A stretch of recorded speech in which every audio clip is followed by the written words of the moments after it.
Hello and welcome to the latest episode of the Big Nose Podcast, a podcast that reviews everything going on in the last 7 days.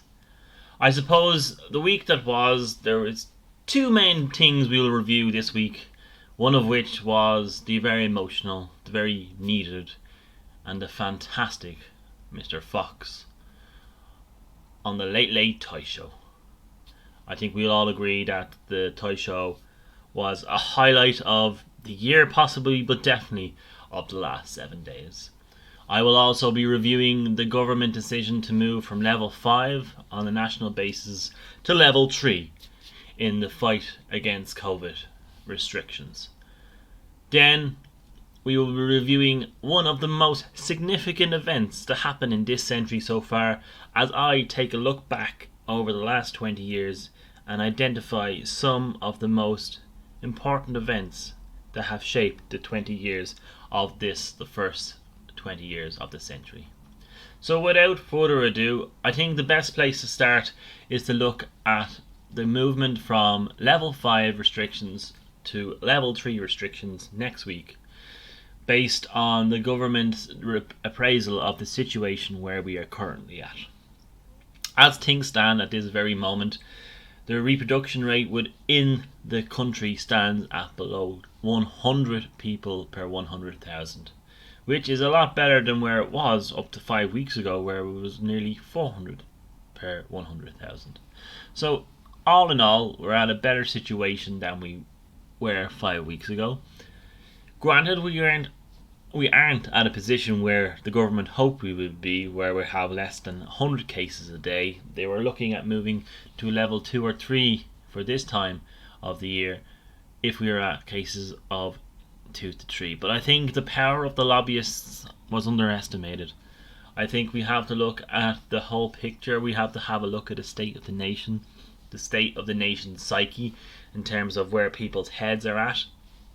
We also have to look at the people's response to current restrictions and the likelihood of them to work with further elongated restrictions of level 5. I think when we look at the level 5 we've had over the past 5 weeks, we can compare it to the first lockdown we had and say that there was no comparison between the two. The first lockdown was a lot more stringent. There was a lot more restrictions on movement, and as a nation we did it to the T. We did it so stringent. This time it was a little less stringent. It was a lot less stringent. We did a lot more movement. We had a lot more options, and we went a lot further than we did in the last lockdown. From my own personal experience, I think I didn't come across a checkpoint in the last 5 weeks. Whereas when I was going to work in St. Vincent's Hospital in the first lockdown, on a daily basis you'd come across 2 or 3 checkpoints. So that was a significant difference. Also, there was a lot more hanging around in takeaway coffee shops, outside takeaway pubs, and what have you. So I think as a nation we adapted the first lockdown and made this lockdown a little bit more palatable. I suppose if we were to take on NPHET and their recommendations, I don't think NPHET is at a situation and Dr. Tony Holohan is at a junction where they would be happy to lift the restrictions of level 5 and probably strongly disagree with the movement of the whole nation to level 3 restrictions next week. In a national address shortly before the Late Late Toy Show, which I will go on to speak about at length a little bit later on, the Taoiseach, Micheál Martin, was very diligent in what he was saying. He appreciated the sacrifices that have again been made over the last 5 weeks, but is conscious of the time of the year that it is coming into Christmas and how Irish people celebrate Christmas in such a unique way. With this in mind, and with the evidence based on all of the factors coming in, not just from a public health perspective but also from an economic perspective and from all other interest groups and stakeholders, including the lobby groups, there was a decision made in the round, I suppose is the best way to describe it, in terms of moving the country from level 5 to level 3. And from the 1st of December we will be able to go to our gyms, go to our swimming clubs, and go to our leisure facilities, as well as return to places of worship, cinemas, and of course we will be able to go to restaurants a couple of days later. We will also be able to attend a hotel, bed and breakfast, for staycations within our own county for the time being, and pubs that serve food, or as I think they're called, bistros now, or and I think you have to have a restaurant as well. But pubs will be able to reopen that serve food, and restaurants, of course, will be able to take bookings from the fort. And this is for a period of about 2 weeks, until such a time as we were able to travel out from the 18th of December, a week out from Christmas, to other counties, and there will be a reduction in terms of the restrictions as well, in terms of the amount of people you can attend, or groups you can attend at your house. So from the 18th of December, a week before Christmas Day, families, people from 2 other households will be able to attend in our household. So yes, there is a huge amount of movement on this in terms of identifying where the cases are at, what the plan is for the new year. But in terms of moving from level 5 to level 3, I think it's a common sense approach in terms of trying to get a message across that yes, we've come through and made sacrifice in the last 5 weeks, and we've made a huge amount of sacrifices over the last 9 months. And while we're not where we would love to be from a national health perspective, in around, I think we're at a better situation than we were 5 weeks ago. And I think, and this is my own personal opinion, and I don't know if it's true, I have no evidence to base it on, but it's on my own observations of the situations that I've come across in my own personal life. I think while schools remain open, and while there's that circulation of children and that amount of movement within children's circles, there is going to be a level of infection that goes ahead regardless of restriction levels that we are at. The first things we closed down when COVID came into the country, and one of the first I should say, is that we closed down the schools to help stop movement of people. But the fact that the schools have remained open, and a lot of hard work has gone in by all those people within the schools, the sport management, the teachers, the SNAs, the caretakers, and all the support structures within the education streams to keep the schools open. But let's be honest, let's not beat around the bush.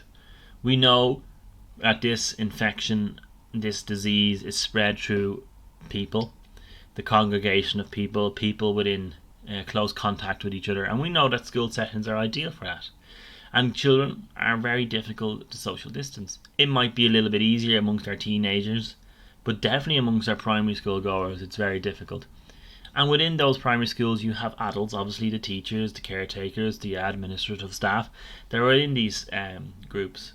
So to think that we're going to get cases down below 100 while schools remain open, I think is folly. I think it's a bit naive to think that. And I'm not advocating for the closure of schools, but I'm advocating for the fact that we accept that this is what's causing the spread of the disease within our community. And also, we need to be aware that we need a better contact tracing setup. We are not doing enough in terms of identifying the source of infection. In some cases, we're not going back more than 24 hours, and this is not appropriate. So as the country moves towards Christmas, and as we move from a nation from level 5 to level 3, and more things open and more facilities and spaces open where people can congregate and engage, what do we expect to happen then come Christmas Day?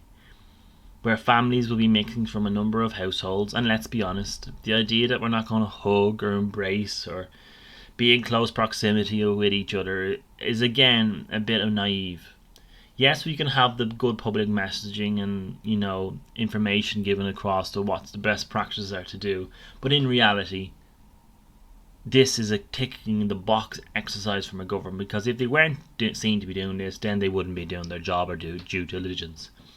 So whether or not we decide to do what the government is suggesting and what NPHET is suggesting to minimise the risk to ourselves and to others, the reality is likely to be very different. So we go into this with optimism, with hope, and with a look towards the new year that hopefully a vaccine will be in place where come the springtime, we'll all be able to get inoculated. But what does that mean for the new year? What does that look like for January? What will it mean for January? Will we be returning to a level 5 lockdown? And then that begs the question, what does level 4 look like? Level 4 doesn't seem to exist. It's a case of jumping up and down between level 3 and 5. So what does January look like? Is it a case that we will have an increase in cases up to and beyond Christmas? So if we take a 2-week lag that restrictions will be lifted come the 1st of January, does that mean by the 1st of December, does that mean by the 14th of December that we will see increase in cases and hopefully not, but increases in deaths? Will by Christmas we be in the case where we'll be at daily cases of upwards of 500? Or where we were not so long ago, cases of 1,200. And if by the 21st of this month we see cases in around 1,000, does that mean that the government will move immediately to restrict movements over the Christmas period? I don't think so. So we're going to grin and bear it for the next 4 weeks as Christmas comes and goes, and then we will reassess the situation in the new year. By the new year, we're likely to have cases up in around 1,200 to 1,500 if things go the way that they have gone in the past. And deaths, of course, will proportionally go up as well. Will we be looking at the case that because we've interacted with the elderly and the more at-risk groups over the last 4 weeks from when we're in January, that the attrition rate of deaths will also increase exponentially? Because remember, this disease affects the elderly a lot more serious than it does the young and healthy. So are we going to sacrifice as a nation a bit of Christmas cheer for quite a lot of tears come January? Well, that's a question we have to consider ourselves, and I think my message and my observation of this is taking personal responsibility of the situations I put myself into, or, for that instance, I find myself in. I will not be putting myself at risk. I will not be putting others at risk. And as hard as those decisions are to make, it is about a collective. I'm doing this not just for myself, but for those around me. And I think that's a very important message to get across. By all means, I'd love to be able to spend hours and hours eating food, getting drunk and having frivolity with my family over the Christmas period. But I know the likelihood is that I will be able to visit my parents. And yes, I might be able to have Christmas dinner or share a few drinks, but I know it won't be going into the late evening.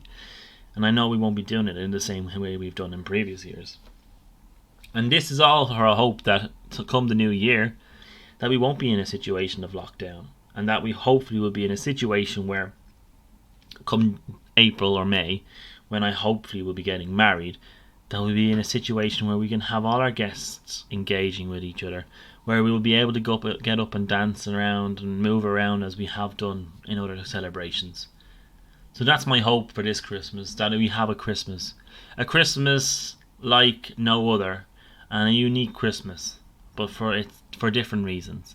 And that next year we will have a Christmas like a normal Christmas, where we all enjoy a cracker and we all enjoy our food and we all enjoy too much and fall asleep on the sofa up against each other while the royal family play in the background. From one Christmas memory to a Christmas staple, and I suppose the Late Late Toy Show is a cornerstone of Irish society. It is something that is enshrined, is an institution within itself, as much as the Late Late Show is.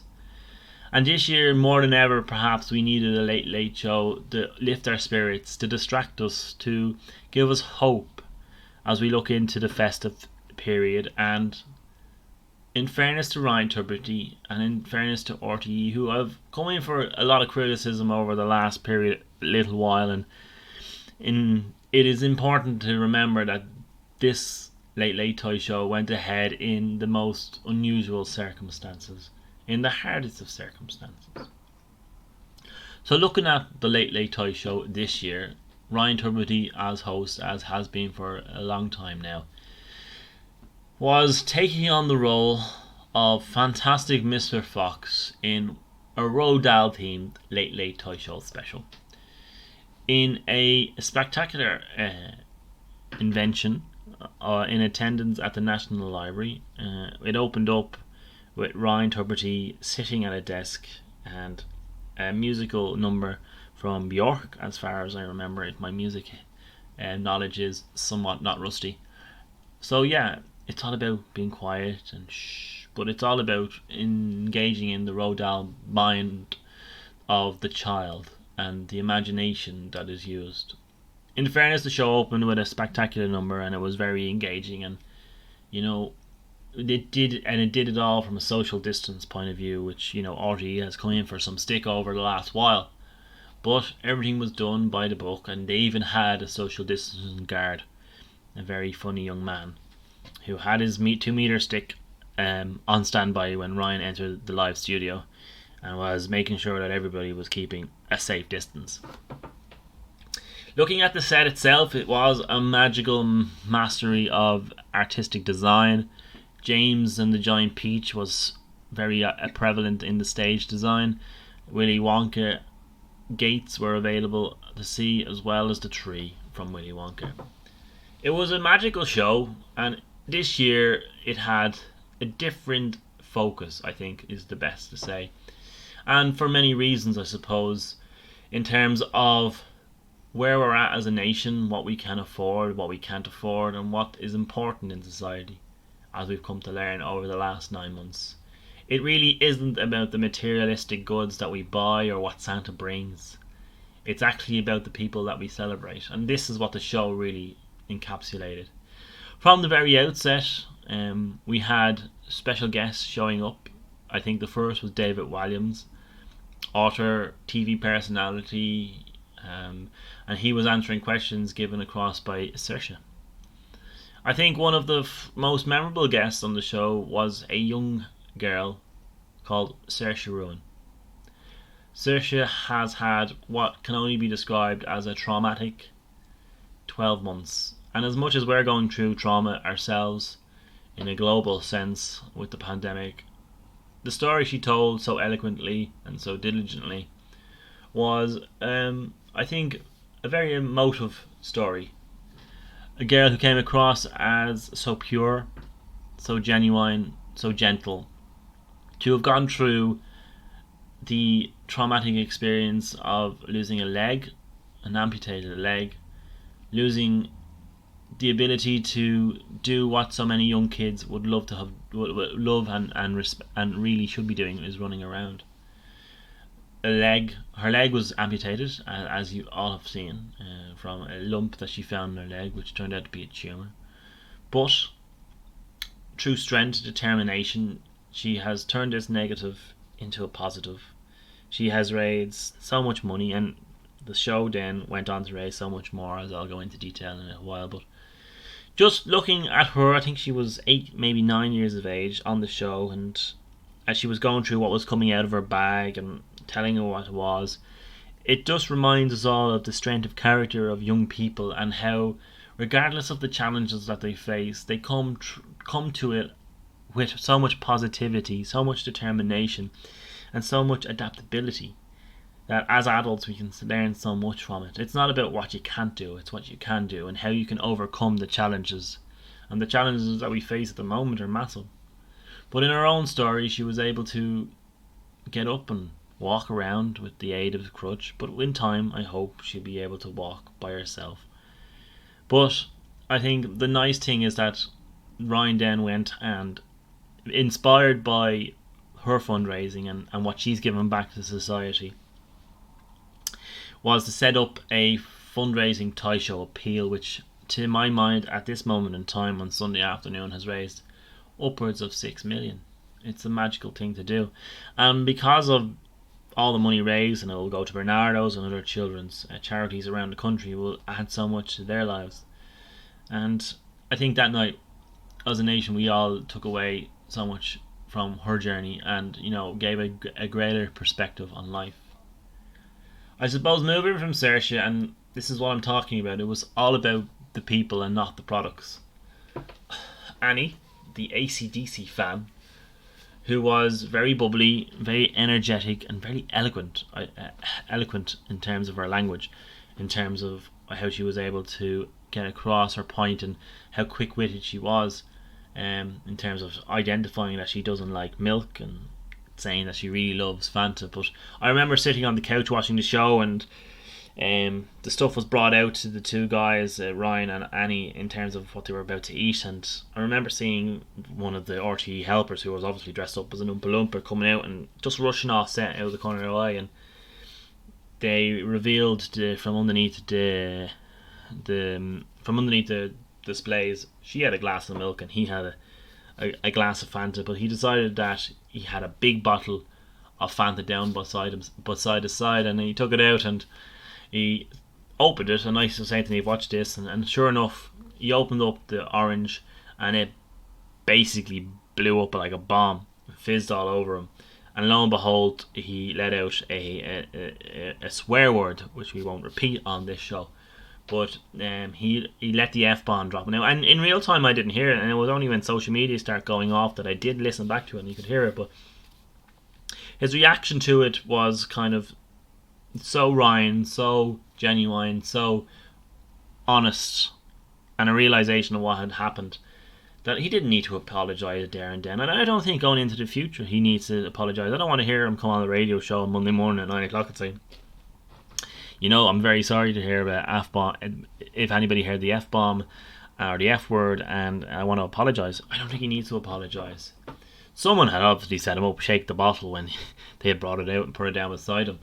And it was brilliant. And it was just encapsulated the nation as it was. That's how we were feeling at the moment. And that's one of the takeaway memories for me of the night. But on a more honest level, I'll be honest, there wasn't a dry eye in the house that night, and Neve shed a tear, and I shed a tear. But I think the moment that got me most was the rendition of the Gary Barlow song, Rule the World, where there was a young girl standing in the middle of a set on a plinth, singing beautifully her rendition of Gary Barlow's song Rule the World, and Take That Song. And then in behind her came children of a similar age doing their rendition, and then you could see that they were coming from Dubai and Perth and Toronto and Washington and Florida, and it just gave a sense of, you know what, we're going through so much crap here in this country in terms of pandemic, but there's a world out there, there's a young world out there that hopefully will go into a future, an Irish future, and spread the Irish graw around the world, as we have done for centuries. And we're not just in this as an island, but we're in this as a diaspora around the world. And yeah, that really got me, and it gave me a sense of, yeah, no, we're all in this together, and we're Irish people all around the world. And as much as we can't come home this year, we will be still in each other's hearts and minds when we're raising the glass of mulled wine or champagne or Prosecco or whatever it is, Guinness, on that day. And it really brought home the size of our Irish family around the world, 70 million of us. I suppose in reflection of the Thai show, the real hero of the show, the real takeaway person who stands out, and everybody might have their own individual, there was maybe a few, but I think Adam from Cork, who had been in attendance with Temple Street Hospital, and I think this one really got at a lot of people's heartstrings. He came across as such a genuine young man, who had his own battles in life, some degree in a wheelchair for part of the day, suffering from brittle bones.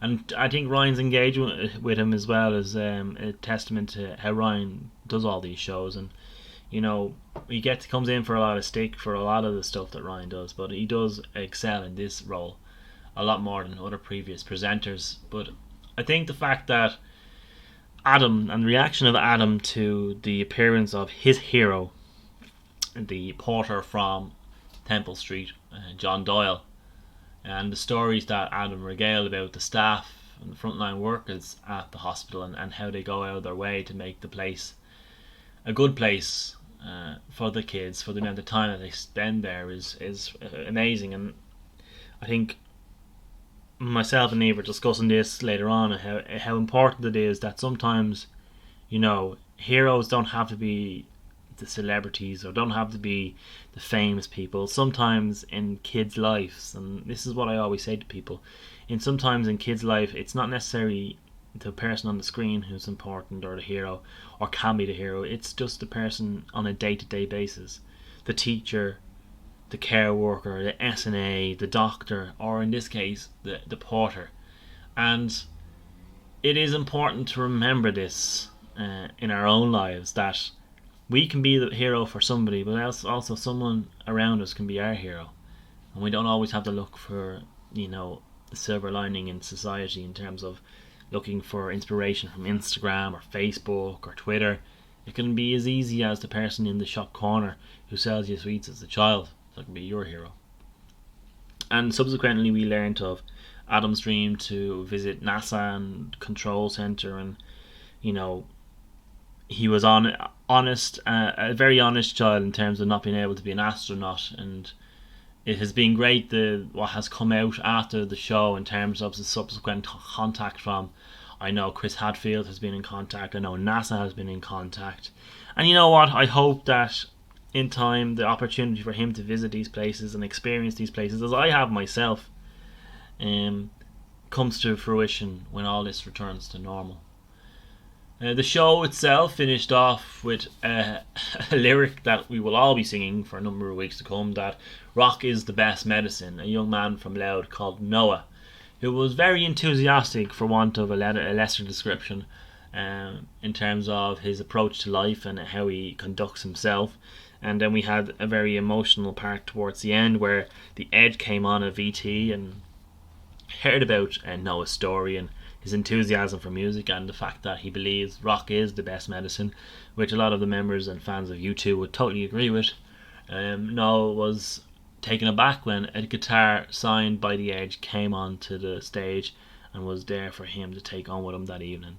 There was many stories over the night. There was different stories. Dermot Kennedy came on, and there was lots of different emotional stories. But I think in summary of the Toy Show, myself and my own personal opinion of it, it was great to focus on the kids and the story that they had, rather than focusing on the presents. Now, the reason they may not focus on the presents is because obviously we're in the middle of a pandemic, and we're obviously in the middle of a recession, and Santa might be a little bit restricted in terms of being able to get everything that he would want normally.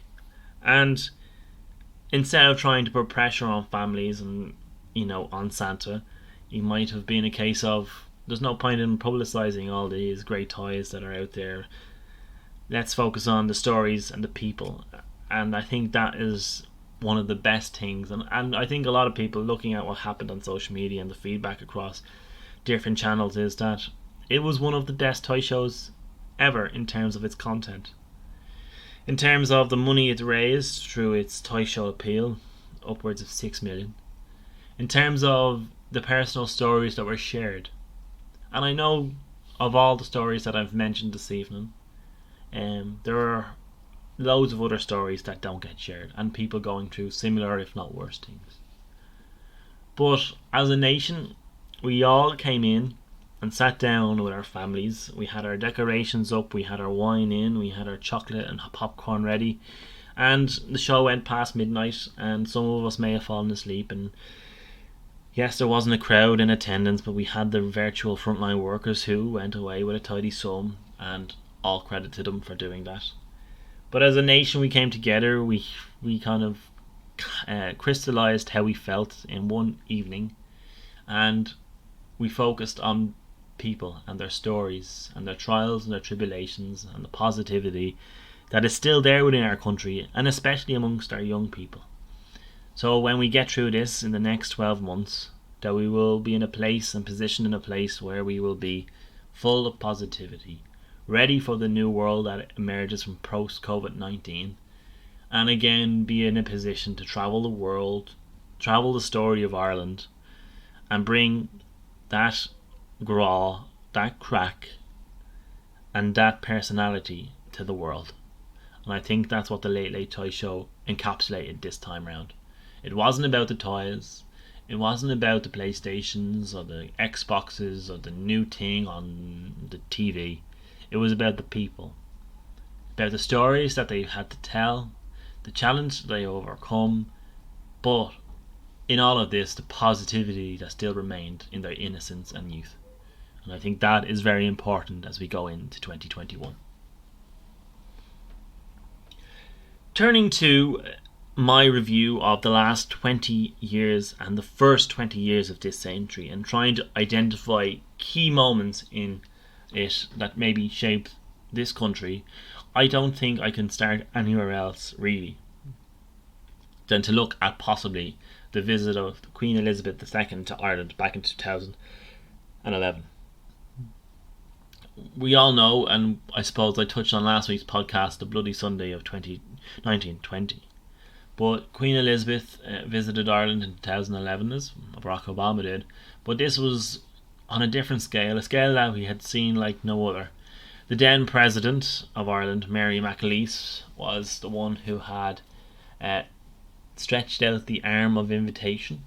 And I suppose she was here on a 4-day visit, and there are key moments. But looking back over her itinerary, the stuff that she did, the amount of events that she went through, for a woman of her age in itself is, testament to her character.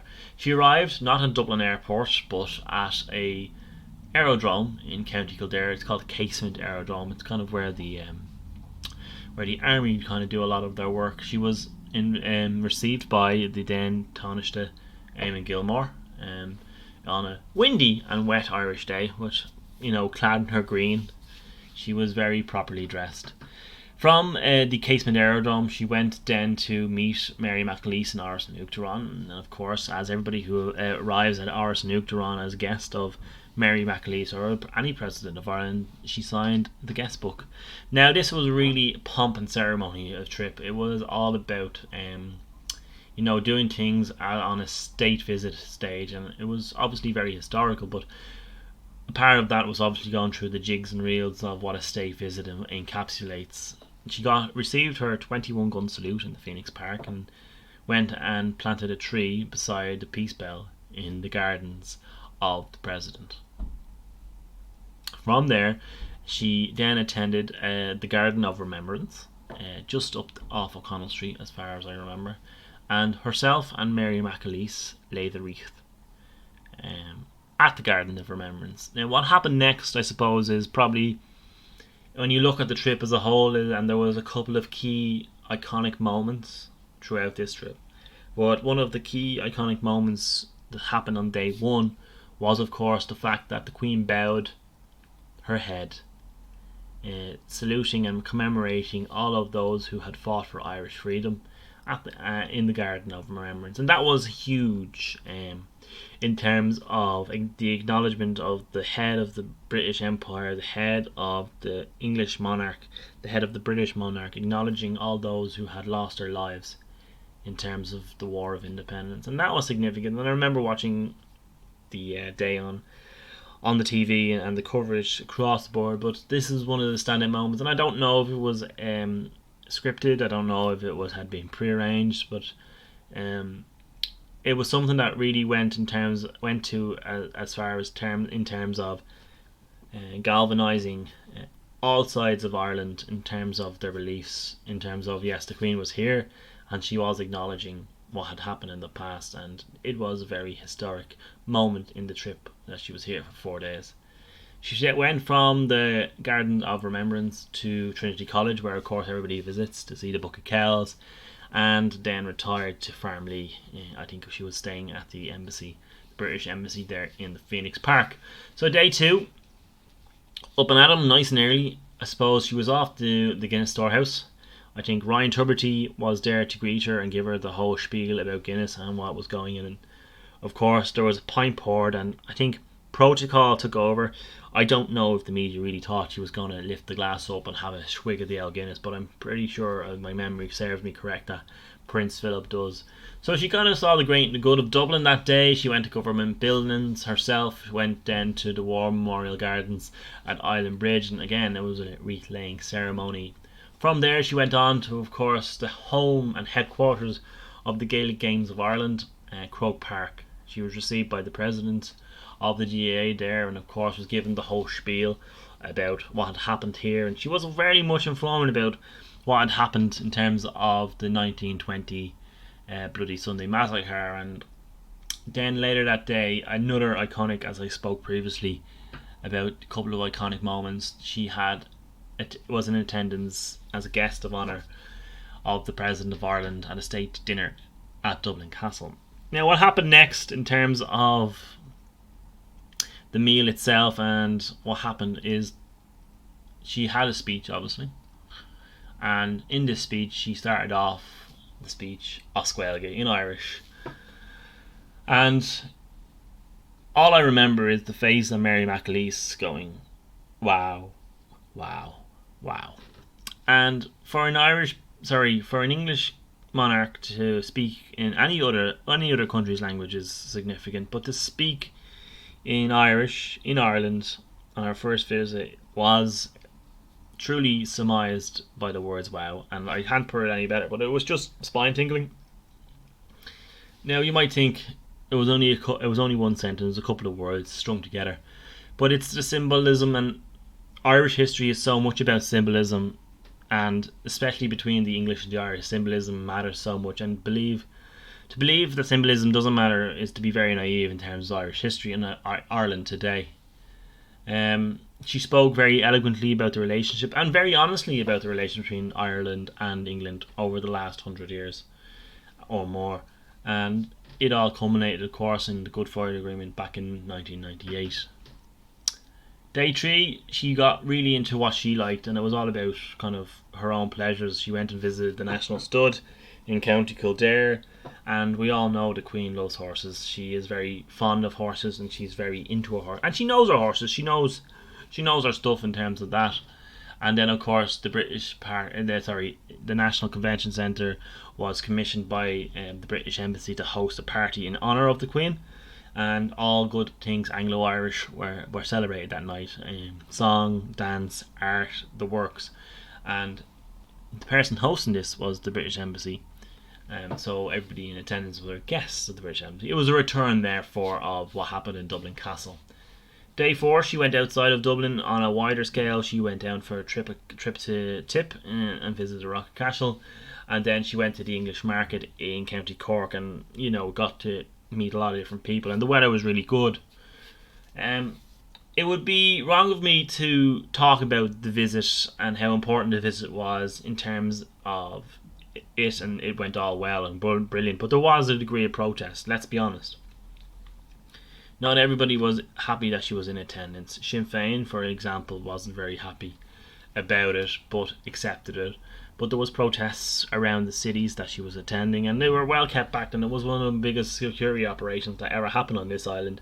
So much so that in the weeks before, they were sealing manhole covers, they were sealing anything, post boxes, anything that we used in terms of a security risk was being sealed up and shut up weeks in advance, and I remember it distinctly. The legacy of her visit, well, that's for the historians to write. I suppose one of the biggest things to come out of it was that a year later, as Deputy First Minister Martin McGuinness agreed to meet her while she was in attendance in Belfast and shake her hand and just acknowledge her, I suppose. And that was really significant in terms of the legacy of that visit. But subsequently, it opened the path for other royals to visit subsequently, and we know that the Prince of Wales has visited, and the Prince Harry has visited, and Prince William has visited with his wife, and it's a stepping stone to a brighter future together. And we have subsequently had our head of state visit and speak and address the House of Commons, and overall it would be wrong not to mention it as a significant event in Irish history, and definitely it would be wrong not to mention it as a significant event in terms of the last 20 years, or the first 20 years of this century. So that is why I am putting in there as a significant moment of the first 20 years of this century, the visit of Queen Elizabeth II of England to the Republic of Ireland in 2011. Thank you very much for listening to this week's podcast. I hope you found my review of the movement from level 5 restrictions to level 3 restrictions this week interesting. I hope my thoughts on the Late Late Toy Show are similar to yours, and if you have any thoughts, I'd be delighted to hear from it. Direct message me on Instagram, Facebook, or Twitter. And I hope you agree that the visit of the Queen to Ireland in 2011 was definitely a moment of significance in the last 20 years. Again, I'm looking forward to any thoughts that you might have on significant moments over the last 20 years. I hope you enjoy this podcast and stay tuned for more podcasts where you normally get them in the future. Thanks for listening, take care, and have a great week.